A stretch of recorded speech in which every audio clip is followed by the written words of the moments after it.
ಎಲ್ಲ ಟಿ ಆಸ್ಪಿರೆಂಟ್ಸ್ಗೆ ನಮಸ್ಕಾರ. ಕಳೆದ ವಿಡಿಯೋ ಸೆಷನ್ನಲ್ಲಿ ಬಹುನಿರೀಕ್ಷಿತ ಕನ್ನಡದ ವ್ಯಾಕರಣದ ಅಂಶಗಳ ಬಗ್ಗೆ ನಾವು ಚರ್ಚೆಯನ್ನು ಮಾಡಿದೆ. ಅದರಲ್ಲಿ ಭಾಳ ಪ್ರಮುಖವಾಗಿ ಕನ್ನಡ ಸಂಧಿಗಳು ಮತ್ತು ಸಂಸ್ಕೃತ ಸಂಧಿಗಳ ಬಗ್ಗೆ ಉದಾಹರಣೆ ಸಹಿತವಾಗಿ ಪರಿಪೂರ್ಣವಾಗಿ ಎಲ್ಲವನ್ನು ವಿಶ್ಲೇಷಣೆ ಮಾಡಿದ್ವಿ. ಏಕೆಂದರೆ ಮುಂಬರ್ತಕ್ಕಂಥ ಟಿ ಎಕ್ಸಾಮ್ ಬರ್ತಕ್ಕಂಥ ಒಂದು ಹಿನ್ನೆಲೆಯಲ್ಲಿ ಯಾವ ವ್ಯಾಕರಣದ ಅಂಶಗಳನ್ನು ಕೇಳ್ಬೋದು ಅಂತಕ್ಕಂಥ ಒಂದು ಉದ್ದೇಶವನ್ನು ಇಟ್ಕೊಂಡು ನಾನು ಅಭ್ಯಾಸವನ್ನು ಮಾಡ್ತಾಯಿದ್ದೀನಿ. ಈಗ ನಿಮಗೆ ಸೂಕ್ತ ಆಗಲಿ, ಒಂದು 5 ರಿಂದ 6 ಪ್ರಶ್ನೆ ನಿಮಗೆ ವ್ಯಾಕರಣದ ಅಂಶಗಳು ಕೇಳಿದ್ರೆ ನಿಮಗೆ ಅಷ್ಟು ಪ್ರಶ್ನೆಗೂ ನೀವು ಔಟ್ ಆಫ್ ಸ್ಕೋರ್ ಮಾಡಬೇಕು ಅಂತಕ್ಕಂಥ ನನ್ನ ಉದ್ದೇಶ. ಆಮೇಲೆ ಇದು ಬೇರೆ ಇಲಾಖೆ ಎಲ್ಲ ಎಕ್ಸಾಮ್ಸ್ಗೂ ಯೂಸ್ ಆಗುತ್ತೆ. ಮತ್ತು ಎಲ್ಲ 2 ಪತ್ರಿಕೆಯಲ್ಲಿ ಬರುತ್ತೆ. ಪೇಪರ್ 1ನಲ್ಲೂ ಕೂಡ ಕನ್ನಡದ ವ್ಯಾಕರಣ ಅಂಶಗಳು ಇದ್ದೇ ಇರುತ್ತೆ, ಪೇಪರ್ 2ನಲ್ಲೂ ಕೂಡ ಇದ್ದೇ ಇರುತ್ತೆ. ಹಾಗಾಗಿ ಈ ಒಂದು ಪ್ರಯತ್ನಕ್ಕೆ ನಾನು ಕೈ ಹಾಕ್ತಾ ಇರುವಂಥದ್ದು. ಇದು ಬಹುನಿರೀಕ್ಷಿತ ವ್ಯಾಕರಣದ ಅಂಶಗಳ 2ನೇ ವಿಡಿಯೋ ಸರಣಿ. ಇದು ಮೊದಲನೇ ವಿಡಿಯೋದಲ್ಲಿ ಸಂಧಿ ಕಾರ್ಯಗಳ ಬಗ್ಗೆ ಪೂರ್ಣ ಪ್ರಮಾಣದ ಒಂದು ವಿಶ್ಲೇಷಣೆಯನ್ನು ಮಾಡಾಕ್ಬಿಟ್ಟಿದೆ. ನೀವು ವಿಡಿಯೋ ಲಿಸ್ಟಲ್ಲಿ ಚೆಕ್ ಮಾಡಿದ್ರೆ ನಿಮಗೆ ಅವೈಲೇಬಲ್ ಇದೆ. ಹೊಸದಾಗಿ ಇವತ್ತು ನೋಡೋರು ಅದನ್ನು ಒಂದು ಸಲ ನೋಡಿಬಿಡಿ. ನೀವು ಅದನ್ನು ಓದ್ಬಿಟ್ಟು ನೋಡಿ ನಿಮಗೆ ಕಂಟಿನ್ಯೂಟಿ ಅಂತಕ್ಕಂಥ ನಿಮಗೆ ಕರೆಕ್ಟಾಗಿ ಸಿಗುತ್ತೆ ಅದು, ಆಯಿತಾ? ಈಗ ಇವತ್ತಿನ ಒಂದು ವ್ಯಾಕರಣದ ಅಂಶದ ಬಗ್ಗೆ ನಾವು ಚರ್ಚೆಯನ್ನು ಮಾಡೋಣ. ಭಾಳ ಪ್ರಮುಖವಾದಂಥ ವ್ಯಾಕರಣದ ಅಂಶ ಇದು. ಅವ್ಯಯಗಳು ಅಂತ ಹೇಳ್ತಾರೆ ಕನ್ನಡದಲ್ಲಿ. ಅವ್ಯಯಗಳು ನೋಡಿ, ಅಂದರೆ ಅವ್ಯಯಗಳು ಅಂದರೆ ವ್ಯಯ ಆಗದೇ ಇರೋದು ಅಂತ, ಆಯಿತಾ?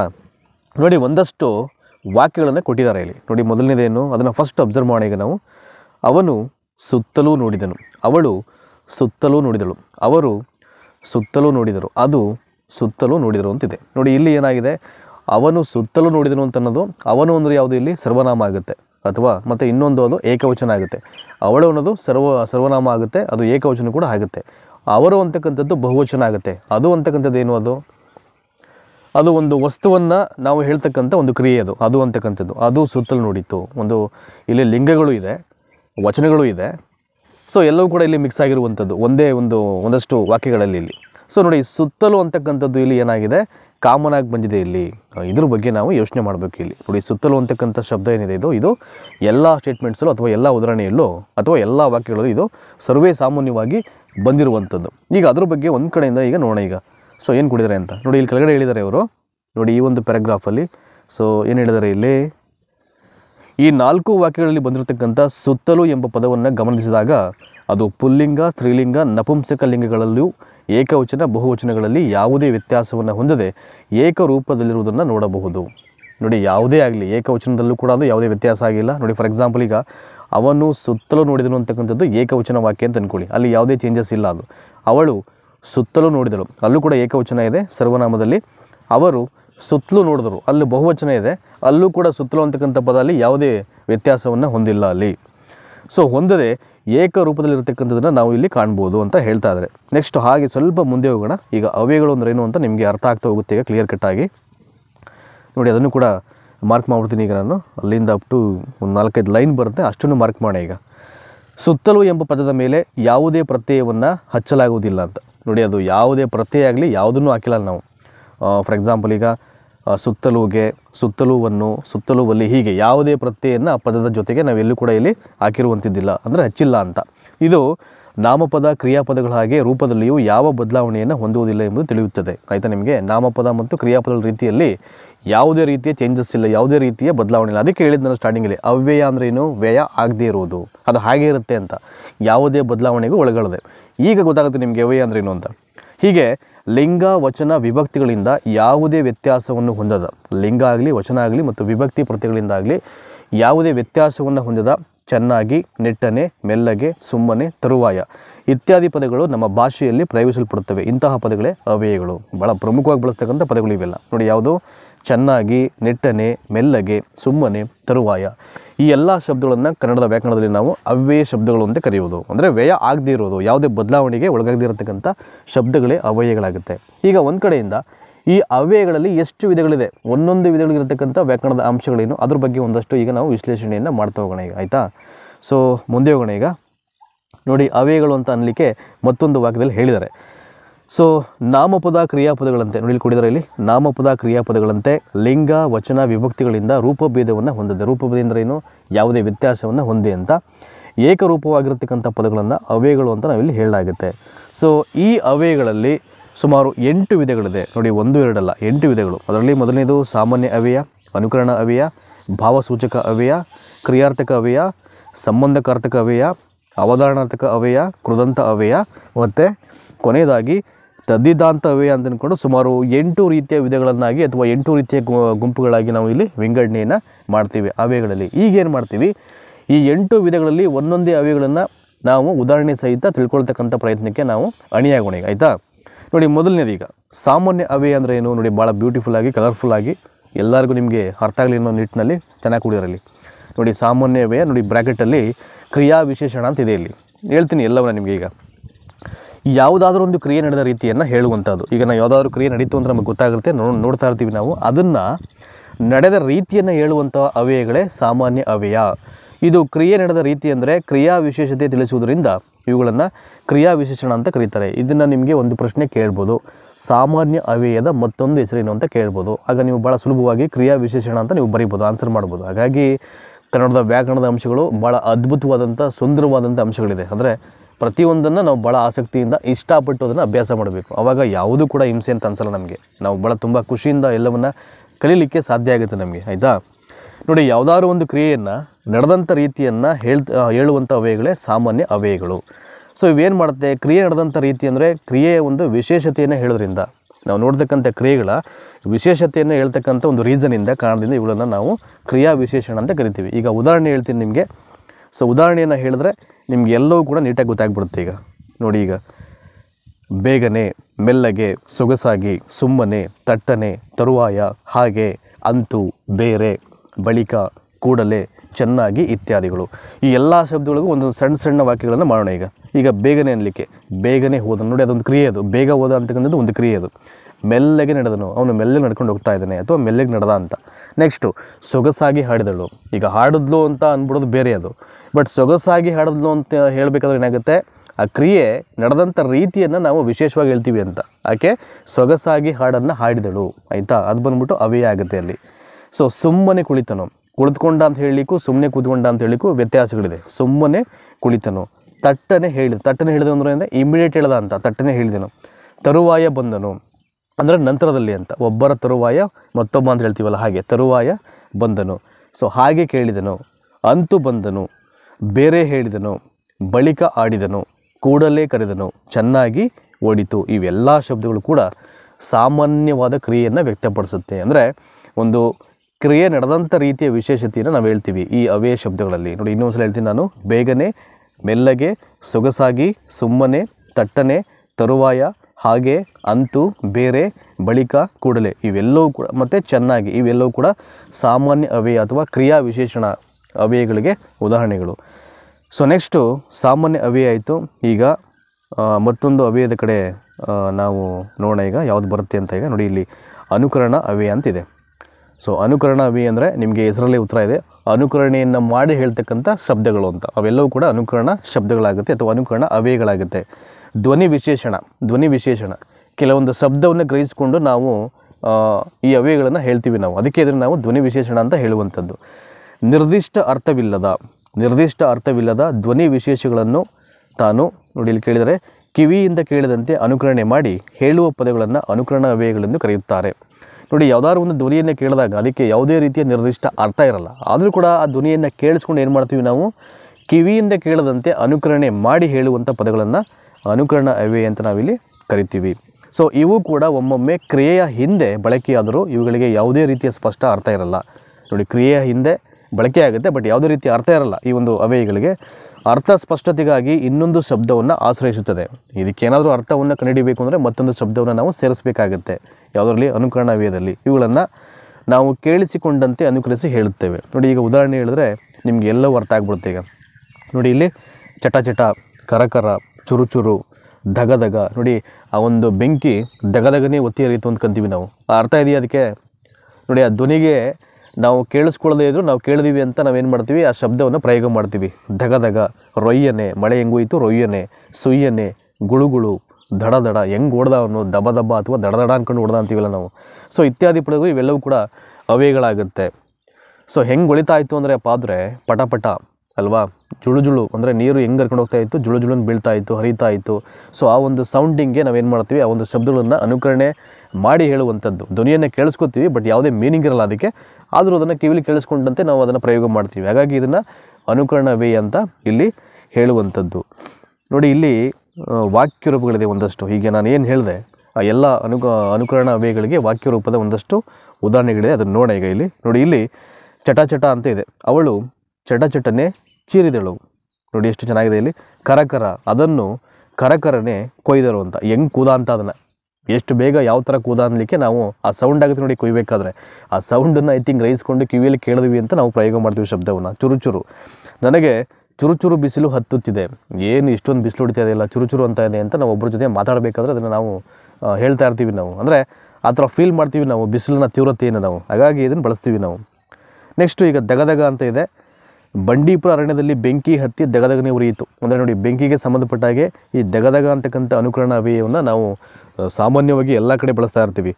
ರೊಯ್ಯನೆ ಮಳೆ ಸುರಿಯಿತು. ನೋಡಿ, ಮಳೆ ಸುರಿಯಿತು ಅನ್ನೋದು ಬೇರೆ, ಬಟ್ ಯಾವ ರೀತಿ ಮಳೆ ಸುರಿತಾ ಇದೆ, ರೊಯ್ಯನೆ ಮಳೆ ಸುರಿಯಿತು ಅದನ್ನು ಹೇಳ್ತಕ್ಕಂಥ ರೀತಿಯಲ್ಲಿ ಈ ಅನುಕರಣ ಅವ್ಯಯವನ್ನು ನಾವು ಬಳಸ್ತೀವಿ. ಸುಯ್ಯನೆ, ವಿಮಾನ ತನ್ನ ತಲೆಯ ಮೇಲಿಂದ ಸುಯ್ಯನೆ ಹೋಯಿತು ಅಂತ. ನೋಡಿ ಹೆಂಗೆ ಹೋಯಿತು ಅಂತ. ಗುಳುಗುಳು ಅಂತ ಇದೆ. ಗುಳುಗುಳು ನೀರಿನ ಶಬ್ದ ಕೇಳ್ತಾ ಇತ್ತು. ಅಂದರೆ ಕೆಲವೊಂದು ಬಾರಿ ಸ್ನಾನ ಮಾಡಬೇಕಾದ್ರೆ ಅಥವಾ ಪಾತ್ರೆಗಳನ್ನು ನಾವು ವಾಶ್ ಮಾಡಬೇಕಾದ್ರೆ, ಬಟ್ಟೆ ಒಗಿಬೇಕಾದ್ರೆ, ಸೊ ನೀರಿನ ಗುಳುಗುಳು ಶಬ್ದವನ್ನು ಕೇಳಿದಾಗ ನಾವು ಆ ಶಬ್ದವನ್ನು ಕಿವಿಯಿಂದ ಕೇಳಿಸ್ಕೊಂಡು ಪ್ರಯೋಗ ಮಾಡತಕ್ಕಂಥ ಶಬ್ದ ಅದು. ಅನುಕರಣೆ ಮಾಡಿ ಹೇಳೋದು ಅದು ಹೇಗೆ ಸೌಂಡ್ ಆಗ್ತಿತ್ತು ಅನ್ನೋದನ್ನು. ಹಾಗಾಗಿ ಇದು ಗುಳುಗುಳು ನೀರಿನ ಶಬ್ದ ಕೇಳ್ತಾ ಇತ್ತು. ದಡ ದಡ, ದಡ ದಡ ದಡ ದಡ ಎಂದು ರೈಲು ಬಂಡಿ ಓಡುತ್ತಿತ್ತು ಅಂತ. ನೋಡಿ, ರೈಲಿನ ಶಬ್ದ ಗೊತ್ತಿಲ್ಲ ನಿಮಗೆ ಯಾವ ಥರ ಓಡುತ್ತೆ ಅಂತ. ಅದನ್ನು ಹೆಂಗೆ ಅಂತ ನಾವು ಐ ಥಿಂಕ್ ಆ ಸೌಂಡ್ ಗ್ರಹಿಸ್ಕೋತೀವಿ ನಾವು, ಅದನ್ನು ಹೇಳ್ತೀವಿ, ಬಟ್ ಯಾವುದೇ ಅರ್ಥ ಇರಲ್ಲ ಅದಕ್ಕೆ. ಆ ಸೌಂಡನ್ನು ಕಿವಿಲಿ ಕೇಳದಂತೆ ನಾವು ಹೇಳ್ತೀವಿ. ಸೊ ಅಂಥ ಒಂದು ಶಬ್ದಗಳು ಇಲ್ಲಿ ಅನುಕರಣ ಶಬ್ದಗಳಾಗಿ ಹೊರಹೊಮ್ಮುತ್ತೆ. ಸೊ ನಿಮಗೆ ಈಗ ಕ್ಲಿಯರ್ ಕಟ್ಟಾಗಿ ಇದೊಂದು ಪಿಕ್ಚರ್ ಗೊತ್ತಾಗಿದೆ ನಿಮಗೆ ಅನುಕರಣ ಅವ್ಯಯ ಅಂದರೆ ಏನು ಅಂತ. ಸೊ ಮುಂದೆ ನೋಡಿ, ಈಗ ಮತ್ತೊಂದು ಅವ್ಯಯದ ಕಡೆಗೆ ಭಾವಸೂಚಕ ಅವ್ಯಯ ಅಂತ ಹೇಳ್ತಾರೆ. ಇದನ್ನು ಭಾವಸೂಚಕ ಅವ್ಯಯ ಭಾಳ ಸುಲಭವಾಗಿ ಹೇಳ್ಬೋದು. ಭಾವ ತಲ್ಲಣ ಅಂತ ಹೇಳಿದ್ದಾರೆ. ಏನಕ್ಕೆ ಈ ಭಾವಸೂಚಕ ಅವ್ಯಯಗಳನ್ನು ನಾವು ಎಲ್ಲಿ ಬಳಸ್ತೀವಿ, ಯಾಕೆ ಬಳಸ್ತೀವಿ ಅಂತ. ಮನಸ್ಸಿನಲ್ಲಿ ಉಂಟಾಗ್ತಕ್ಕಂಥ ಕೋಪ ಆಗಿರ್ಬೋದು, ಹರ್ಷ ಆಗಿರ್ಬೋದು, ದುಃಖ, ಮೆಚ್ಚುಗೆ, ಆಕ್ಷೇಪ, ತಿರಸ್ಕಾರ ಇತ್ಯಾದಿ ಭಾವಗಳನ್ನು ವ್ಯಕ್ತಪಡಿಸುವಾಗ ಅರ್ಥವಿಲ್ಲದ ಕೆಲವು ಪದಗಳನ್ನು ಬಳಸುತ್ತೇವೆ. ಅರ್ಥವಿಲ್ಲದ ಕೆಲವು ಪದಗಳನ್ನು ಬಳಸುತ್ತೇವೆ. ಅಂತಹ ಪದಗಳನ್ನು ಭಾವಸೂಚಕ ಅವ್ಯಯಗಳೆಂದು ಕರೆಯುತ್ತಾರೆ. ಅಂತಹ ಪದಗಳನ್ನು ಭಾವಸೂಚಕ ಅವ್ಯಯಗಳೆಂದು ಕರೀತಾರೆ. ನಾವು ಯಾವ್ಯಾವುದನ್ನು ಬಳಸ್ತೀವಿ ಭಾವಸೂಚಕ ಅವ್ಯಯದಲ್ಲಿ? ಈಗ ಫಾರ್ ಎಕ್ಸಾಂಪಲ್, ನಮಗೆ ಖುಷಿಯಾದಾಗ, ಕೋಪ ಬಂದಾಗ, ತುಂಬ ದುಃಖ ಆದಾಗ, ಮೆಚ್ಚುಗೆಯನ್ನು ವ್ಯಕ್ತಪಡಿಸಬೇಕಾದ್ರೆ ಅಥವಾ ಆಕ್ಷೇಪವನ್ನು ಹೇಳಬೇಕಾದ್ರೆ ಅಂತ. ಸೊ ಆಹಾ, ಬಳಿರೆ, ಅಯ್ಯೋ, ಓಹೋ, ಹಾ, ಓ ಅಂತ ಇವೆಲ್ಲ ಶಬ್ದಗಳು ನಾವು ಏನು ಇಲ್ಲಿ ಪ್ರಯೋಗ ಮಾಡ್ತೀವಿ ಕನ್ನಡದಲ್ಲಿ, ಇವೆಲ್ಲವೂ ಕೂಡ ಭಾವನೆಯನ್ನು ಸೂಚಿಸ್ತಕ್ಕಂಥ ಅವ್ಯಯಗಳು. ಹಾಗಾಗಿ ಇದನ್ನು ಭಾವಸೂಚಕಗಳು ಅಂತ ಕರೆಯುವಂಥದ್ದು. ನೋಡಿ, ಇಲ್ಲಿ ಒಂದಷ್ಟು ಸ್ಟೇಟ್ಮೆಂಟ್ಸನ್ನು ಮಾಡಿದ್ದಾರೆ ಇಲ್ಲಿ. ನೋಡಿ ಯಾವುದು, ಅದರ ಕೆಳಗಡೆ ಒಂದು ಟೇಬಲಲ್ಲಿ ಎಲ್ಲ ನೋಡೋಣ ಈಗ ಇಲ್ಲಿ. ಸೊ ಕೋಪ ಬಂದಾಗ ನಾವು ಯಾವ ಒಂದು ಅವ್ಯಯವನ್ನು ಬಳಸ್ತೀವಿ ಅಂತ ಇಲ್ಲಿ. ಕೋಪ ಬಂದಾಗ ನೋಡಿ, ಕೋಪ ಅಂತಾಗ ಅಕಟಕಟ, ನಿನ್ನನ್ನು ಸುಮ್ಮನೆ ಬಿಡಲಾರೆ. ಹರ್ಷ, ಖುಷಿಯಾದಾಗ, ಓಹೋ ನಮ್ಮ ಬೀಗರು ಬಂದರು. ದುಃಖ ಆದಾಗ, ಅಯ್ಯೋ ಎಂಥ ಕಷ್ಟ ಬಂತು, ನಾನೇನು ಮಾಡಲಿ ಈಗ ಅಂತ. ಮೆಚ್ಚುಗೆಯನ್ನು ವ್ಯಕ್ತಪಡಿಸಬೇಕಾದ್ರೆ, ಆಹಾ ಎಂಥ ರುಚಿಯಾದ ಹಣ್ಣುಗಳು. ಆಕ್ಷೇಪ ಹೇಳಬೇಕಾದ್ರೆ, ಥೂ ಅವನ ಹೆಸರನ್ನೇ ಹೇಳ್ಬೇಡ ಅಂತ, ಅವನ ಹೆಸರೆತ್ತಬೇಡ ಅಂತೀವಿಲ್ಲ ಅಲ್ಲಿ ಕೋಪ ಮಾಡ್ಕೊಂಡು. ಹಾಗೆ ತಿರಸ್ಕಾರ, ರಿಜೆಕ್ಟ್ ಮಾಡಬೇಕಾದ್ರೆ, ಛೇ ಇಲ್ಲಿಂದ ತೊಲಗಾಚೆ ಮೂರ್ಖ. ಅದ್ಭುತ, ಇದನ್ನು ಹೇಳಬೇಕಾದ್ರೆ, ಬಳಿರೆ, ಪರಾಕ್ರಮ ಕಂಠೀರವನ ರಸರಾವು. ಪರಾಕ್ರಮ ಕಂಠೀರವನ ರಸರಾಜ್ ಅಂತ ಹೇಳ್ತೀವಿ ನಾವು. ಅದ್ಭುತ, ಅದು ನೋಡ್ಬಿಟ್ಟು ಕೆಲವೊಂದು ಅದನ್ನು ನೋಡಿದ ತಕ್ಷಣ ಏನಾದರೂ ಹೇಳಬೇಕಾದ್ರೆ ಅದ್ಭುತ ಅಂತ ಅನ್ನಿಸ್ದಾಗ ನಾವು ಆ ಒಂದು ವೇನಲ್ಲಿ ಹೇಳುವಂಥದ್ದು. ಆಶ್ಚರ್ಯವನ್ನು ವ್ಯಕ್ತಪಡಿಸಬೇಕಾದ್ರೆ, ಹೋ ನಾನು ಮಾಡಿದ ಕೆಲಸ ಕೈ ಕೊಡ್ತಲ್ಲ, ಆಶ್ಚರ್ಯ. ಮತ್ತು ಎಂಥ ದಡ್ರಿ ಇವರು, ಇನ್ನು ಅಪರೂಪದಲ್ಲಿ ಹೋ ಬಂದ್ರ ಅಂದರೆ ಅಪರೂಪಕ್ಕೆ ಹೇಳುವಂಥದ್ದು. ಅಪರೂಪಕ್ಕೆ ಯಾರನ್ನು ನೋಡಿದಾಗ ಹೋ ಬಂದ್ರ ಅಂತ ಹೇಳುವಂಥದ್ದು ಅವ್ರನ್ನ. ನೋಡಿ, ಹೀಗೆ ಇವೆಲ್ಲವೂ ಕೂಡ ಭಾವಸೂಚಕ ಅವ್ಯಯಗಳಾಗುತ್ತೆ. ನೀವೆಲ್ಲಾದರೂ ಅಕಟಕಟ ಅಂತ ಶಬ್ದ ನೋಡಿದಾಗ ಅಯ್ಯೋ, ಓಹೋ, ಮತ್ತು ಚೇಚೆ, ಬಳಿರೆ ಮತ್ತು ಹೋ ಇವೆಲ್ಲವನ್ನು ನೋಡಿದಾಗ ಏನಾಗುತ್ತೆ, ನೀವು ಅದನ್ನು ಭಾಳ ಸುಲಭವಾಗಿ ಭಾವಸೂಚಕ ಅವ್ಯಯಗಳು ಅಂತ ನೀವು ಅದನ್ನು ಗುರುತಿಸ್ಬೋದು. ನೆಕ್ಸ್ಟು ಕ್ರಿಯಾರ್ಥಕ ಅವ್ಯಯಗಳು ಅಂದರೆ ಏನು, ಅವುಗಳ ಬಗ್ಗೆ ನೋಡೋಣ ಈಗ. ಕ್ರಿಯಾರ್ಥಕ ಅವ್ಯರ್ಥಗಳು ನೋಡಿ, ಅಲ್ಲಿ ಕ್ರಿಯೆಯ ಅರ್ಥವನ್ನು ಹೇಳ್ತಕ್ಕಂಥ ಅವ್ಯಯಗಳು ಅಂತ. ನೋಡಿ, ಯಾವಾಗಲೂ ಯಾವುದೇ ಒಂದು ಟೈಟಲ್ ನೋಡಿದಾಗ ಶೀರ್ಷಿಕೆಯ ಬಗ್ಗೆ ನಾವು ಯೋಚನೆ ಮಾಡಿಬಿಟ್ರೆ ನಿಮಗೆ ಅರ್ಧ ಉತ್ತರ ಲಭ್ಯ ಆಗಿಬಿಡುತ್ತೆ ನಿಮಗೆ. ಕ್ರಿಯಾರ್ಥಕ ಅವ್ಯಯಗಳು ಅದನ್ನು ಬೆಳೆಸ್ಕೊಳ್ಳಿ. ಕ್ರಿಯಾ ಪ್ಲಸ್ ಅರ್ಥ, ಕ್ರಿಯಾರ್ಥ ಅಂತ ಬರುತ್ತೆ ಅಲ್ಲಿ. ಕ್ರಿಯೆಯ ಅರ್ಥವನ್ನು ಹೇಳ್ತಕ್ಕಂಥ ಅವ್ಯಯಗಳೇ. ಕ್ರಿಯಾಪದದ ಸ್ಥಾನದಲ್ಲಿ ನಿಂತುಕೊಂಡು ವಾಕ್ಯದ ಅರ್ಥವನ್ನು ಪೂರ್ಣಗೊಳಿಸುವ ಅವ್ಯಯಗಳು. ಕ್ರಿಯಾಪದದ ಸ್ಥಾನದಲ್ಲಿ ನಿಂತುಕೊಂಡು ಯಾವುದೇ ಒಂದು ವಾಕ್ಯದ ಅರ್ಥವನ್ನು ಪೂರ್ಣಗೊಳಿಸ್ತಕ್ಕಂಥ ಅವ್ಯಯಗಳನ್ನು ನಾವಿಲ್ಲಿ ಕ್ರಿಯಾರ್ಥಕ ಅವ್ಯಯಗಳು ಅಂತ ಹೇಳ್ತೀವಿ. ಅದರಲ್ಲಿ ಹೌದು ಅಂತ ಆಗಿರ್ಬೋದು, ಸಾಕು, ಅಲ್ಲ, ಹೌದು, ಬೇಡ, ಉಂಟು ಇವೆಲ್ಲವೂ ಕೂಡ ಕ್ರಿಯಾರ್ಥಕ ಅವ್ಯಯಗಳು. ನೋಡಿ, ಈ ಒಂದು ಕ್ರಿಯಾರ್ಥಕ ಅವ್ಯಯಗಳಿಗೆ ಸಂಬಂಧಪಟ್ಟಾಗಿ ಒಂದು ಟೇಬಲ್ ಇದೆ. ಅದನ್ನು ನೋಡಿಬಿಟ್ರೆ ವಾಕ್ಯದ ವ್ಯತ್ಯಾಸಗಳು ಹೆಂಗಾಗುತ್ತೆ ಅಂತ ನಿಮಗೆ ಗೊತ್ತಾಗ್ಬಿಡುತ್ತೆ. ಈಗ ನೋಡಿ, ಆ ಟೇಬಲನ್ನು ತುಂಬ ಸುಂದರವಾಗಿ ಅದನ್ನು ಪ್ರಿಪೇರ್ ಮಾಡಿದರೆ ಇಲ್ಲಿ ನೋಡಿ, ಮೊದಲನೇ ಕಾಲಮಲ್ಲಿ ಕ್ರಿಯಾರ್ಥಕ ಅವ್ಯಯಗಳು, ಅದರ ಪಕ್ಕದಲ್ಲಿ ಕ್ರಿಯಾಪದದ ವಾಕ್ಯಗಳು, ಕೊನೆಯದು ಬಂದು ಕ್ರಿಯಾರ್ಥಕ ಅವ್ಯಯಗಳ ವಾಕ್ಯಗಳು ಅಂತ ಹೇಳಿದರೆ, ಈಗ ಕ್ರಿಯಾರ್ಥಕ ಅವ್ಯಯಗಳು ಹೌದು ಅಂತ ಇದೆ. ಕ್ರಿಯಾಪದ ವಾಕ್ಯ ಯಾವ್ದು ಬರುತ್ತೆ? ಅವನು ಹೇಳಿದ್ದು ನಿಜ ಇರುತ್ತದೆ ಅಂತ. ಹೌದು ಅಂದರೆ ಏನು? ಅವನು ಹೇಳಿದ್ದು ನಿಜ ಇರುತ್ತೆ ಅಂತ ಅರ್ಥ ಹೌದು ಅಂದರೆ. ಇನ್ನು ಕ್ರಿಯಾರ್ಥಕ ಅವ್ಯಯದ ವಾಕ್ಯಗಳು ಹೌದು, ಅವನು ಹೇಳಿದ್ದು ನಿಜ ಅಂತ ಆಗುತ್ತೆ. ಈಗ ಸಾಕು, ನನ್ನ ಊಟ ಮುಗಿಸುತ್ತೇನೆ. ಸಾಕು ಅಂತಕ್ಕಂಥ ಅರ್ಥ ಯಾವುದಕ್ಕೆ ಬರುತ್ತೆ ಕ್ರಿಯೆಯಲ್ಲಿ? ನನ್ನ ಊಟವನ್ನು ಮುಗಿಸ್ತೇನೆ ಅಂದರೆ ಸಾಕು ಅಂತ ಅರ್ಥ ಮಾಡ್ಕೋಬೇಕು ನಾವು.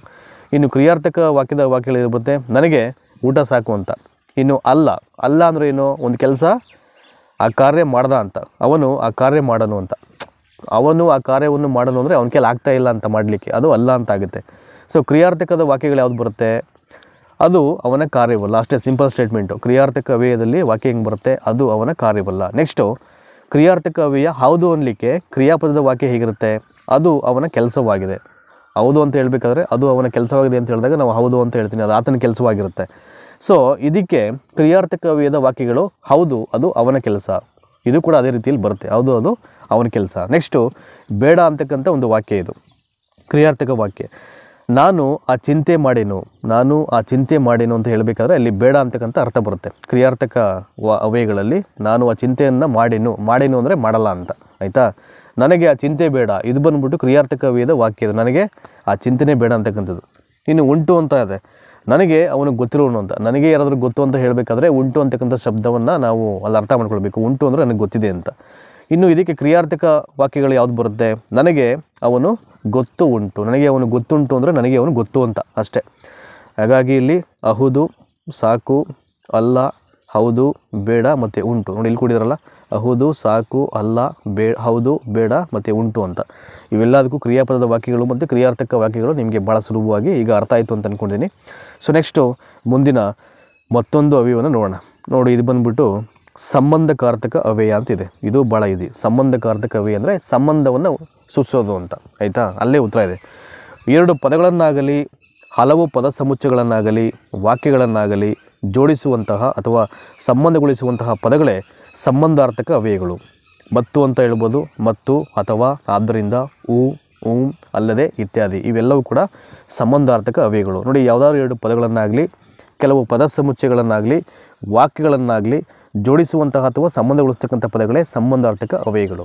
ಈಗ ಉದಾಹರಣೆಯನ್ನು ನಾನು ಹೇಳಲಿಕ್ಕೆ ಹೋದರೆ ನಿಮಗೆ ಈ ಒಂದು ಅವ್ಯಯದ ಪರಿಪೂರ್ಣ ಚಿತ್ರಣ ನಿಮ್ಗೆ ಅರ್ಥ ಆಗಿಬಿಡುತ್ತೆ. ಈಗ ನೋಡಿ, ಮೊದಲನೇದು ಬಂದು ಜೋಡಣೆ ಅಂತ ಇದೆ ಇಲ್ಲಿ. ನೋಡಿ, ಇಲ್ಲಿ ಇದೆಯಲ್ಲ, ಇಲ್ಲಿ ಜೋಡಣೆ, ಕ್ರಮ ಸಂಖ್ಯೆ, ಇಲ್ಲಿ ಪದಗಳ ಜೋಡಣೆ, ಪದ ಸಮುಚ್ಚಯ ಜೋಡಣೆ, ವಾಕ್ಯ ಜೋಡಣೆ. ಈಗ ಪದಗಳ ಜೋಡಣೆಗೆ ಉದಾಹರಣೆ ಹೆಂಗಿರುತ್ತೆ?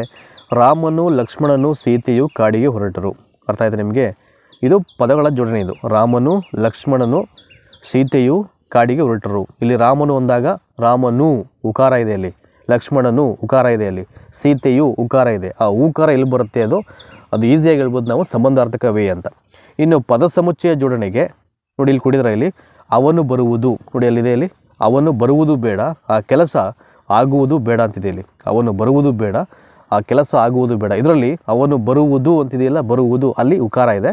ಆ ಕೆಲಸ ಆಗುವುದು ಬೇಡ ಅನ್ನೋ ಶಬ್ದದಲ್ಲಿ ಆಗುವುದು ಅಂತಿದೆಯಲ್ಲ, ಅಲ್ಲಿ ಉಕಾರ ಇದೆ. ಇದು ಪದ ಸಮುಚ್ಚಯ ಜೋಡಣೆ. ಇನ್ನೊಂದು ವಾಕ್ಯಗಳ ಜೋಡಣೆಗೆ ಇರತಕ್ಕಂಥ ಒಂದು ಉದಾಹರಣೆ ಹೇಗಿರುತ್ತೆ ಅಂತ. ಅವನು ಬರಲಿಲ್ಲ, ಆದ್ದರಿಂದ ನಾನು ಬರಲಿಲ್ಲ. ಇಲ್ಲಿ ಯಾವುದು ಬರುತ್ತೆ? ಇಲ್ಲಿ ಸಂಬಂಧಾರ್ಥಕ ಅವ್ಯಯ. ನೋಡಿ, ಆದ್ದರಿಂದ ಅಂತ ಇದೆಯಲ್ಲ, ಇಲ್ಲಿ ರೌಂಡ್ ಆಫ್ ಮಾಡ್ತೀನಿ ಈಗ. ನೋಡಿ, ಇಲ್ಲಿ ಆದ್ದರಿಂದ ಅಂತಕ್ಕಂಥದ್ದು ಇಲ್ಲಿ ಸಂಬಂಧಾರ್ಥಕ ಅವ್ಯಯ ಆಗುತ್ತೆ. ಅವನು ಬರಲಿಲ್ಲ, ಆದ್ದರಿಂದ ನಾನು ಬರಲಿಲ್ಲ ಅಂತ ಅರ್ಥ ಆಗುತ್ತೆ. ಸೊ ನೆಕ್ಸ್ಟು ಸಂಬಂಧಾರ್ಥಕ ಅವ್ಯಯಗಳಲ್ಲಿ ಮತ್ತಷ್ಟು ಶಬ್ದಗಳಿದೆ ಇಲ್ಲಿ. ನೋಡಿ, ಯಾವುದು ಇಲ್ಲಿ? ಮತ್ತು, ಅಥವಾ, ಆದ್ದರಿಂದ, ಅಲ್ಲದೆ. ಈಗ ಮತ್ತು ಅನ್ಲಿಕ್ಕೆ ವಾಕ್ಯ ಹೆಂಗಿರುತ್ತೆ ಅಂತ. ಸರ್ ಎಂ ವಿಶ್ವೇಶ್ವರಯ್ಯ ಅವರು ಹೊಸ ಯೋಜನೆ ಮತ್ತು ದಕ್ಷ ಆಡಳಿತದ ತಳಹದಿಯ ಮೇಲೆ ಹೊಸ ರಾಷ್ಟ್ರ ನಿರ್ಮಾಣ ಮಾಡಲಿಕ್ಕೆ ಮುಂದಾಗ್ತಾರೆ. ನೋಡಿ, ಇಲ್ಲಿ ಮತ್ತು ಅಂತಿದೆ ಅಂದರೆ ಎರಡು ಶಬ್ದಗಳನ್ನು ಕನೆಕ್ಟ್ ಮಾಡುತ್ತೆ. ಅದು ಸಂಬಂಧಾರ್ಥಕ ಅವ್ಯಯ ಅಂತಕ್ಕಂಥದ್ದು. ಸರ್ ಎಂ ವಿಶ್ವೇಶ್ವರಯ್ಯ ಅವರು ಹೊಸ ಯೋಜನೆ ಮತ್ತು ನೋಡಿ, ಇಲ್ಲಿ ಮತ್ತು ಅಂತಕ್ಕಂಥದ್ದು ದಟ್ ಈಸ್ ಸಂಬಂಧಾರ್ಥಕ ಅವ್ಯಯ. ಅದು ದಕ್ಷ ಆಡಳಿತದ ತಳಹದಿಯ ಮೇಲೆ ಹೊಸ ರಾಷ್ಟ್ರ ನಿರ್ಮಾಣ ಮಾಡಲಿಕ್ಕೆ ಮುಂದಾಗ್ತಾರೆ. ಇನ್ನು ಅಥವಾ ಅನ್ಲಿಕ್ಕೆ ತಾನು ತೀರದ ಕಡೆಗೆ ಹೋಗುತ್ತಿದ್ದೇನೆಯೇ ಅಥವಾ ಸಾಗರದ ಕಡೆಗೆ ಹೋಗುತ್ತಿದ್ದೇನೆಯೇ ಗೊತ್ತಾಗುತ್ತಿರಲಿಲ್ಲ. ಆದ್ದರಿಂದ ಅನ್ಲಿಕ್ಕೆ ಹೇಗೆ ಬರುತ್ತೆ ಅಂತ ವಾಕ್ಯ. ನಾನು ಚೆನ್ನಾಗಿ ಓದ್ಕೊಂಡೆ, ಆದ್ದರಿಂದ ಪರೀಕ್ಷೆಯಲ್ಲಿ ಹೆಚ್ಚು ಅಂಕವನ್ನು ಗಳಿಸ್ಕೊಂಡೆ. ಅಂತ ಇದೆ. ಎಲ್ಲರಿಗೂ ದೇಹಕ್ಕೂ ಮನಸ್ಸಿಗೂ ಗಾಯ ಮಾಡುವುದೇ ಯುದ್ಧದ ಪರಿತಾನೆ. ಎಲ್ಲರಿಗೂ ದೇಹಕ್ಕೂ ಮನಸ್ಸಿಗೂ ಗಾಯ ಮಾಡುವುದೇ ಯುದ್ಧದ ಪರಿತಾನೆ. ಅಂತ ಇದೆ. ಮಧುರ ನಗರದೊಳಗೆ ಧರ್ಮಬುದ್ಧಿಯಂ ದುಷ್ಟಬುದ್ಧಿಯಂ ಎಂಬ ಈರುವರ್ ವಣಿಕ ಪುತ್ರರಂತ. ಮಧುರಾ ಎಂಬ ನಗರದ ಒಳಗೆ ಧರ್ಮಬುದ್ಧಿ ಮತ್ತು ದುಷ್ಟಿಬುದ್ಧಿ ಅಂತಕ್ಕಂಥ ಇಬ್ಬರು ಮಕ್ಕಳು ಅಂತ ಇಲ್ಲಿ ಒಂದು ಅರ್ಥ ಬರುತ್ತೆ. ಇದು ಹಳಗನ್ನಡ ಸಾಲುಗಳಿದು. ಮಧುರಾ ನಗರದೊಳಗೆ ಧರ್ಮಬುದ್ಧಿಯಂ ದುಷ್ಟಬುದ್ಧಿಯಂ ಎಂಬ ಈರುವರ್ ವಣಿಕ ಪುತ್ರರು. ಇಲ್ಲಿ ಧರ್ಮಬುದ್ಧಿಯಂ ಅಂತ ಇದೆಯಲ್ಲ, ಅಲ್ಲಿ ಬಂದ್ಬಿಡಿದೆ ನೋಡಿ. ದುಷ್ಟಬುದ್ಧಿಯಂ ಅಂತ ಇದೆಯಲ್ಲ, ಅಲ್ಲಿ ಬಂದ್ಬಿಟ್ಟಿದೆ. ಹಾಗಾಗಿ ಇದು ಸಂಬಂಧಾರ್ಥಕ ಅವ್ಯಯ. ಇನ್ನು ಕೊನೆಯದಾಗಿ ಅಲ್ಲದೆ ಅಂತಕ್ಕಂಥ ಅವ್ಯಯಕ್ಕಿರ್ತಕ್ಕಂಥ ಕೆಲವೊಂದಷ್ಟು ಉದಾಹರಣೆಗಳು. ನಾನು ಕಾರ್ಯಕ್ರಮಕ್ಕೆ ಹೋಗಿದ್ದೆ, ಅಲ್ಲದೆ ನನ್ನ ಸ್ನೇಹಿತರು ಬಂದಿದ್ದರು. ನಾನು ಕಾರ್ಯಕ್ರಮಕ್ಕೆ ಹೋಗಿದ್ದೆ, ಅಲ್ಲದೆ ನನ್ನ ಸ್ನೇಹಿತರು ಅಲ್ಲಿ ಬಂದಿದ್ದರು. ನೋಡಿ, ಅಲ್ಲದೆ ಅಂತ ಇಲ್ಲಿದೆ. ಇಲ್ಲಿ ನಾನು ಯಾವುದೋ ಒಂದು ಪ್ರೋಗ್ರಾಮ್ಗೆ ಹೋಗಿದೆ, ಅದಲ್ಲದೆ ನನ್ನ ಸ್ನೇಹಿತರು ಕೂಡ ಅಲ್ಲಿ ಬಂದಿದ್ದರು ಅಂತ ಹೇಳಬೇಕಾದ್ರೆ ಅಲ್ಲದೆ ಅಂತಕ್ಕಂಥ ಒಂದು ಸಂಬಂಧಾರ್ಥಕ ಅವ್ಯಯವನ್ನು ನಾವಿಲ್ಲಿ ಬಳಸ್ತೀವಿ. ಸೊ ಇದು ನಿಮಗೆ ಗೊತ್ತಾಗಿದೆ ಅಂತ ಅಂದ್ಕೊಂಡಿದ್ದೀನಿ. ಸೊ ಮುಂದಿನ ಮತ್ತೊಂದು ಅವ್ಯಯದ ಪರಿಚಯ ಮಾಡ್ಕೊಳ್ಳೋಣ. ಈಗ ಅವಾಧಾರಣಾತ್ಮಕ ಅವ್ಯಯ. ಅವಾಧಾರಣಾತ್ಮಕ ಅವ್ಯಯ ನೋಡಿ, ಮಾರ್ಕ್ ಮಾಡೋಣ. ಅವಾಧಾರಣಾತ್ಮಕ ಅವ್ಯಯ ಒಂದು ನಿಶ್ಚಯಾರ್ಥದಲ್ಲಿ ನೋಡಿ, ಇಲ್ಲಿ ಕೊಟ್ಟಿದ್ದಾರೆ. ಇಲ್ಲಿ ಒಂದು ನಿಶ್ಚಯಾರ್ಥದಲ್ಲಿ ಅವ್ಯಯವನ್ನು ಅವಾಧಾರಣಾರ್ಥಕ ಅವ್ಯಯ ಎಂದು ಕರೆಯುತ್ತಾರೆ. ಹಲವು ವ್ಯಕ್ತಿ, ವಸ್ತು ಮತ್ತು ಸ್ಥಳಗಳಲ್ಲಿ ಒಂದನ್ನು ಒಬ್ಬರನ್ನು ನಿಶ್ಚಯವಾಗಿ ಹೇಳ್ತಕ್ಕಂಥ ಸಂದರ್ಭದಲ್ಲಿ ಈ ಅವ್ಯಯವನ್ನು ಬಳಸಲಾಗುತ್ತದೆ. ಅಂದರೆ ಸ್ಪೆಸಿಫಿಕ್ ಆಗಿ ಹೇಳಲಿಕ್ಕೆ, ಒಂದು ವಸ್ತುವನ್ನು ನಿಶ್ಚಿತವಾಗಿ ಹೇಳಲಿಕ್ಕೆ, ಒಬ್ಬ ವ್ಯಕ್ತಿಯನ್ನು ನಿಶ್ಚಿತವಾಗಿ ಹೇಳಲಿಕ್ಕೆ, ಅಥವಾ ಒಂದು ಸ್ಥಳವನ್ನು ನಿಶ್ಚಿತವಾಗಿ ಹೇಳಲಿಕ್ಕೆ ನಾವು ಈ ಅವಾಧಾರಣಾತ್ಮಕ ಅವ್ಯಯವನ್ನು ಬಳಸೋದು ಇಲ್ಲಿ. ಆಯಿತಾ? ಅಂದರೆ ಆ ಸಂದರ್ಭಗಳು ನಿಶ್ಚಯ ಮಾಡಿ ಹೇಳ್ತಕ್ಕಂಥ, ನಿಶ್ಚಿತವಾಗಿ ಹೇಳ್ತಕ್ಕಂಥ ಸಂದರ್ಭಗಳು ಯಾವುದು ಬರುತ್ತೆ ಅಂಥ ಒಂದು ಟೈಮಲ್ಲಿ ಈ ಅವಾಧಾರಣಾರ್ಥಕ ಅವ್ಯಯಗಳನ್ನು ನಾವು ಬಹುತೇಕವಾಗಿ ಇಲ್ಲಿ ನಾವು ಬಳಸ್ತೀವಿ. ನೋಡಿ, ಉದಾಹರಣೆ ಹೇಳ್ಬಿಟ್ರೆ ನಿಮಗೆ ಗೊತ್ತಾಗ್ಬಿಡುತ್ತೆ. ಇಲ್ಲಿ ನೋಡಿ, ಅವನೇ, ಅದುವೇ, ನೀನೇ, ಅವಳೇ, ಅವರೇ, ಇವೆಲ್ಲವೂ ಕೂಡ ನಿಶ್ಚಿತವಾಗಿ ಹೇಳ್ತಾ ಇರೋದು. ಈಗ ಅವನೇ ಅಂದರೆ ಅವನೇ ಅಂತ ಅರ್ಥ ಆಗುತ್ತೆ. ಇಲ್ಲಿ ಅದುವೇ ಅಂದರೆ ಅದೇ ಅಂತ ಆಗುತ್ತೆ. ನೀನೇ ಅಂದರೆ ನೀನೇ ಅಂತಲೇ ಆಗುತ್ತೆ. ಎಲ್ಲವನ್ನ ಇಲ್ಲಿ ನಾವು ನಿಶ್ಚಿತವಾದಂಥ ಅರ್ಥದಲ್ಲಿ ಹೇಳ್ತಾ ಇರ್ತಕ್ಕಂಥದ್ದು. ಪದಗಳ ಕೊನೆಯಲ್ಲಿರತಕ್ಕಂಥ ಎ ಎಂಬ ಅಕ್ಷರವೇ ಅವಾಧಾರಣಾರ್ಥಕ ಅವ್ಯಯದ ಸೂಚಕವಾಗಿದೆ. It is very important. ಇದು ಅವಾಧಾರಣಾರ್ಥಕ ಅವ್ಯಯದ ಒಂದು ಸೂಚಕ ಯಾವುದಪ್ಪ ಅಂದರೆ ಪ್ರತಿ ಶಬ್ದಗಳ ಕೊನೆಯಲ್ಲಿ ಬರ್ತಕ್ಕಂಥ ಏಕಾರ ಅಂತ ಏನು ಬರುತ್ತೆ ಅದು ಅವಾಧಾರಣಾರ್ಥಕ ಅವ್ಯಯದ ಸೂಚಕವಾಗಿದೆ. ನೋಡಿ, ಈಗ ಅವನೇ ಅಲ್ಲಿ ಏಕಾರ ಇದೆ, ಅದುವೇ ಏಕಾರ ಇದೆ, ನೀನೇ, ನೀನೇ ಅಲ್ಲಿ ಏಕಾರ ಬರುತ್ತೆ, ಅವಳೇ ಅಲ್ಲಿ ಏಕಾರ ಇದೆ, ಅವರೇ ಅಲ್ಲಿ ಏಕಾರ ಇದೆ. ಎಲ್ಲ ಶಬ್ದಗಳ ಕೊನೆಯಲ್ಲಿ ಕೂಡ ಅಥವಾ ಎಲ್ಲ ಶಬ್ದಗಳ ಅವ್ಯಯಗಳ ಕೊನೆಯ ಶಬ್ದದಲ್ಲಿ ಅಲ್ಲಿ ಏಕಾರ ಅಂತಕ್ಕಂಥದ್ದು ಇಲ್ಲಿ ಬಂದಿರುವಂಥದ್ದು. ಹಾಗಾಗಿ ನಾವು ಇದನ್ನು ಭಾಳ ಸುಲಭವಾಗಿ ಅವಾಧಾರಣಾತ್ಮಕ ಅವ್ಯಯ ಅಂತ ಇಲ್ಲಿ ಹೇಳೋದುಂಟು. ನೋಡಿ, ಇಲ್ಲಿ ಒಂದು ಟೇಬಲ್ ಇದೆ. ಪ್ರತಿಯೊಂದು ಅವ್ಯಯಗಳಿಗೆ ವಾಕ್ಯಗಳನ್ನು ಕೊಟ್ಟಿದ್ದಾರೆ. ನೋಡಿ, ಮೊದಲನೇದು ಅವನೇ ಅನ್ನಲಿಕ್ಕೆ ಅವನೇ ನಮ್ಮ ಅಣ್ಣ ವಾಕ್ಯ ಆಗುತ್ತೆ. ಅದುವೇ, ಅದುವೇ ನಮ್ಮೂರು. ನೀನೇ ಅನ್ನಲಿಕ್ಕೆ ನೀನೇ ಅಲ್ಲಿಗೆ ಹೋಗಿ ಬರಬೇಕು. ಅವಳೇ ಅನ್ನಲಿಕ್ಕೆ ಅವಳೇ ಬಂದು ನನಗೆ ಹೇಳಿದ್ದಾಳೆ. ಅವರೇ ಅನ್ನಲಿಕ್ಕೆ ಅವರೇ ನನ್ನನ್ನು ಕಾಪಾಡಿದರು. ನೋಡಿ, ಇಷ್ಟು ಶಬ್ದಗಳಿದೆ. ನೆಕ್ಸ್ಟು ಮತ್ತೊಂದು ಅವ್ಯಯವನ್ನು ಈಗ ನಾವು ವಿಶ್ಲೇಷಣೆ ಮಾಡೋಣ. 7ನೇ ಅವ್ಯಯ ಇದು ಕೃದಂತ ಅವ್ಯಯ ಆಗುತ್ತೆ. ಕೃದಂತ ಅವ್ಯಯದ ಪ್ರತ್ಯಯಗಳು ನೋಡಿ, ಇದು ತುಂಬ ಮುಖ್ಯ. ಇದನ್ನು ಹೆಂಗೆಲ್ಲ ಇದು ಕನ್ನಡ ವ್ಯಾಕರಣದಲ್ಲಂತೂ TETಯಲ್ಲೂ ಕೃದಂತ ಅವ್ಯಯಕ್ಕೆ ಸಂಬಂಧಪಟ್ಟ ಹಾಗೆ 100% ಒಂದು ಪ್ರಶ್ನೆ ಇದ್ದೇ ಇರುತ್ತೆ. ಇಲ್ಲಿ ಕೃದಂತ ಅವ್ಯಯಗಳು ಉತ್ತ, ಅದೇ, ದರೆ, ಅಲು, ಅಲಿಕೆ, ಆ, ಈ, ದು ಅಂತ ಇಷ್ಟನ್ನು ನೆನಪಿಟ್ಕೋಬಿಡಿ. ತುಂಬ ಭಾಳ ಮುಖ್ಯವಾದಂಥ ಶಬ್ದಗಳು ಇವೆಲ್ಲ. ನೋಡಿ, ಇಲ್ಲಿ ಕೊಟ್ಟಿದ್ದಾರಲ್ಲ, ಇಲ್ಲಿ ಬೇಕಾದ್ರೆ ಅದನ್ನು ನಾನು ಮಾರ್ಕ್ ಮಾಡಿಬಿಡ್ತೀನಿ. ಉತ್ತ, ಅದೇ, ದರೆ, ಅಲು, ಅಲಿಕೆ, ಆ, ಈ, ದು ಅಂತ ಇವೆಲ್ಲ ಯಾವ ಶಬ್ದಗಳು ಬರುತ್ತೆ ಅಂತ ನೀವು ನೋಡ್ಕೊಳ್ಬೇಕು ಅವ್ಯಯದಲ್ಲಿ. ಈಗ ನೋಡಿ, ಪ್ರತ್ಯಯಗಳು ದರೆ ಅನ್ನಲಿಕ್ಕೆ ಯಾವ್ದು ಬರುತ್ತೆ? ಕೃದಂತ ಅವ್ಯಯ. ದರೆ ಅಂತಕ್ಕಂಥ ಪ್ರತ್ಯಯಕ್ಕೆ ಕೃದಂತ ಅವ್ಯಯ ಯಾವ್ದು ಬರುತ್ತೆ ಅಂತ. ದರೆ, ಹೋದರೆ. ಅರ್ಥ ಆಯ್ತು ನಿಮಗೆ? ಹೋದರೆಯಲ್ಲಿ ದರೆಯನ್ನು ವರ್ಡ್ ಬಂದುಬಿಟ್ಟಿದೆ. ಈಗ ಈ ಅಂತಕ್ಕಂಥ ಪ್ರತ್ಯಯಕ್ಕೆ ಕೃದಂತ ಅವ್ಯಯ ಯಾವ್ದು ಬರುತ್ತೆ? ಆಡಿ. ಆಡಿ ಅಂದಾಗ ಯಾವ್ದು ಬರುತ್ತೆ ಶಬ್ದ ಅಲ್ಲಿ? ಈ. ಇನ್ನು ದು ಅಂತಕ್ಕಂಥ ಪ್ರತ್ಯಯಕ್ಕೆ ಅವ್ಯಯ ಯಾವುದು? ಬರೆದು ಅಂತಂದಾಗ ಯಾವ್ದು ಬರುತ್ತೆ? ಬರೆದು, ದು ಇದೆ ಕೊನೆಯ ಶಬ್ದ ಅದು.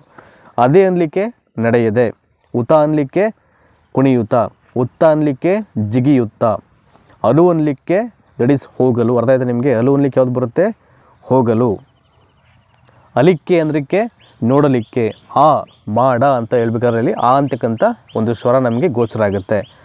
ಈಗ ಒಂದು ಸುಳಿವನ್ನು ಕೊಟ್ಟಿದ್ದಾರೆ ಇಲ್ಲಿ. ಇಷ್ಟು ನೆನಪಿಟ್ಕೊಳ್ಳಿಕ್ಕೆ ಒಂದು ಸುಳಿವನ್ನು ಇಲ್ಲಿ ಕೊಟ್ಟಿದ್ದಾರೆ. ಇಲ್ಲಿ ಆ ಸುಳಿವು ಭಾಳ ಚೆನ್ನಾಗಿದೆ. ಅರೆ ಇದು ಅದೇ, ಉತ, ಉತ್ತ, ಅಲು, ಅಲಿಕೆ, ಆ ಅಷ್ಟೇ, ಆ ಅಷ್ಟೇ ಅಂತಿದೆ. ಅರೆ ಇದು ಅದೇ, ಇದೆ, ಉತ, ಉತ್ತ, ಅಲು, ಅಲಿಕೆ, ಆ ಅಷ್ಟೇ ಅಂತಿದೆ ಇಲ್ಲಿ. ಇದನ್ನು ಒಂದು ನೆನಪಿಟ್ಕೊಬಿಟ್ರೆ ನಿಮ್ಗೆ ಈಸಿಯಾಗಿ ಗೊತ್ತಾಗುತ್ತೆ ಅಂತ. ಸೊ ಉತ್ತ, ಅದೇ, ದರೆ, ಅಲು, ಅಲಿಕೆ, ಆ, ಈ, ದು ಅಂತ ಪ್ರತಿಯೊಂದು ಪ್ರತ್ಯಯಗಳು ಕೃದಂತ ಅವ್ಯಯಗಳು ಬರುತ್ತೆ. ಆಯಿತಾ? ಅಷ್ಟೇ. ಇದನ್ನು ನೆನಪಿಟ್ಕೊಬಿಟ್ರೆ ನೀವು ಭಾಳ ಈಸಿಯಾಗಿ ಈ ಒಂದು ಕೃದಂತ ಅವ್ಯಯಕ್ಕೆ ಸಂಬಂಧಪಟ್ಟಂಥ ಯಾವುದೇ ಪ್ರಶ್ನೆಯನ್ನು ಕೇಳಿದ್ರು ನೀವು ಬಿಡಿಸ್ಬೋದು. ನೋಡಿ, ಇಲ್ಲಿ ಸುಳಿವಿನ ವಿವರ ಅಂತ ಹೇಳಿದ್ರೆ ಇಲ್ಲಿ ಈ ಕೊನೆಯ ಕಾಲಮಲ್ಲಿ ಅರೆ, ದರೆ ಅಂತಿದೆ. ಇಲ್ಲಿ ಈ, ದು, ಅದೇ, ಉತ, ಉತ್ತ, ಅಲು, ಅಲಿಕೆ ಮತ್ತು ಆ ಅಂತಕ್ಕಂಥ ಕೊಟ್ಟಿದ್ದಾರೆ ಇಲ್ಲಿ. ಅದು ನಾನು ಏನು ಪ್ರಾರಂಭದಲ್ಲಿ ಹೇಳಿದೆ ಅಷ್ಟು ಶಬ್ದಗಳು ಇಲ್ಲಿ, ಆಯಿತಾ. ಸೊ ನೆಕ್ಸ್ಟು ಈ ಒಂದು ಅವ್ಯಯಗಳ ವ್ಯಾಕರಣದ ಅಂಶದ ಕೊನೆಯ ಒಂದು ಅವ್ಯಯದ ವ್ಯಾಕರಣದ ಅಂಶವನ್ನು ನೋಡೋಣ ಈಗ ಇಲ್ಲಿ. ಸೊ ಇದನ್ನು ಐ ಥಿಂಕ್ ಮಾರ್ಕ್ ಮಾಡಿದ್ರೆ ಇಲ್ಲಿ ಇದಾಗುತ್ತೆ. ಇದು ತದ್ದಿದಾಂತ ಅವ್ಯಯಗಳು ಅಂತ. ಕೃದಂತ ಅವ್ಯಯಗಳೇ ಬೇರೆ, ತದ್ದಿದಾಂತ ಅವ್ಯಯಗಳೇ ಬೇರೆ ಅಂತ, ಎರಡು ಒಂದೇ ಅಲ್ಲ, ಒಂಚೂರು ಅಲ್ಲಲ್ಲಿ ವ್ಯತ್ಯಾಸಗಳಾಗಿರುತ್ತೆ. ಸೊ ತದ್ದಿದಾಂತ ಅವ್ಯಯಗಳ ಪ್ರತ್ಯಯಗಳು ಯಾವ್ದು ಬರುತ್ತೆ ಇಲ್ಲಿ? ಅಂತೆ, ಒಲ್, ತನಕ, ವರೆಗೆ, ಮಟ್ಟಿಗೆ, ಓಸ್ಕರ, ಸಲುವಾಗಿ, ಇಂಥ, ಆಗಿ, ಓಸುಗ ಅಂತ ಇಟ್ಕೊಳ್ಳಿ, ನೆನಪಿಟ್ಕೊಳ್ಳಿ ನೀವು. ಅಂತೆ, ಓಲ್, ತನಕ, ವರೆಗೆ, ಮಟ್ಟಿಗೆ, ಓಸ್ಕರ, ಸಲುವಾಗಿ, ಇಂಥ, ಆಗಿ ಮತ್ತು ಓಸುಗ ಅಂತ ಯಾವ್ಯಾವ ಪ್ರತ್ಯಯಗಳು ಬರುತ್ತೆ ಅವೆಲ್ಲವೂ ಕೂಡ ಇಲ್ಲಿ ತದ್ದಿದಾಂತ ಅವ್ಯಯಗಳಾಗುತ್ತೆ, ಆಯಿತಾ. ಈಗ ಅವನಿಗೋಸ್ಕರ, ಅವರಿಗಾಗಿ ಅಂತ ನಾವು ಹೇಳ್ತೀವಲ್ಲ, ಅವನಂತೆ. ಸೊ ಇಲ್ಲಿ ಅಂತೆ ಇವೆಲ್ಲ ಎಲ್ಲೆಲ್ಲಿ ಬರ್ತವೆ ಕೊನೆಯ ಶಬ್ದಗಳು? ಅಂತೆ ಆಗಿರ್ಬೋದು, ಓಲ್ ಆಗಿರ್ಬೋದು, ತನಕ, ಅದ್ಬಿಟ್ರೆ ಹೊರಗೆ, ಅಲ್ಲಿಯವರೆಗೆ ಅಂತ ಹೇಳ್ತೀವಲ್ಲ, ಸೊ ಇಂಥ ಶಬ್ದಗಳು. ಸೊ ಮಟ್ಟಿಗೆ, ಓಸ್ಕರ, ಸಲುವಾಗಿ, ಇಂಥ, ಆಗಿ, ಓಸುಗ, ಅವನೋಸುಗ ಅಂತ ಹೇಳ್ಬೇಕಾದ್ರೆ ಅಲ್ಲಿ ಓಸುಗ ಅಂತಕ್ಕಂಥ ಶಬ್ದಗಳು ಬರುತ್ತೆ. ಸೊ ಇಂಥ ಅವ್ಯಯಗಳು ಬಂತು ಅಂದರೆ ಸೊ ದಯಮಾಡಿ ಅದನ್ನು ನೀವು ಭಾಳ ಸುಲಭವಾಗಿ ತದ್ದಿದಾಂತ ಅವ್ಯಯಕ್ಕೆ ಉದಾಹರಣೆ ಇರತಕ್ಕಂಥ ಇಲ್ಲಿ ಅವ್ಯಯಗಳು ಅಂತ ಅರ್ಥ ಮಾಡ್ಕೊಳ್ಬೇಕು. ಸೊ ಈಗ ಅವ್ಯಯಗಳಿಗೆ ಸಂಬಂಧಪಟ್ಟ ಹಾಗೆ ಸುಮಾರು 8 ಅವ್ಯಯಗಳ ಬಗ್ಗೆ ನಿಮಗೆ ಪರಿಪೂರ್ಣವಾಗಿ ಉದಾಹರಣೆ ಸಹಿತ ಸೊ ಎಲ್ಲ ಒಂದು ವ್ಯಾಕರಣದ ಅಂಶಗಳ ಬಗ್ಗೆ ನಿಮಗೆ ಪೂರ್ಣ ಪ್ರಮಾಣದ ಚಿತ್ರಣ ಗೊತ್ತಾಗಿದೆ.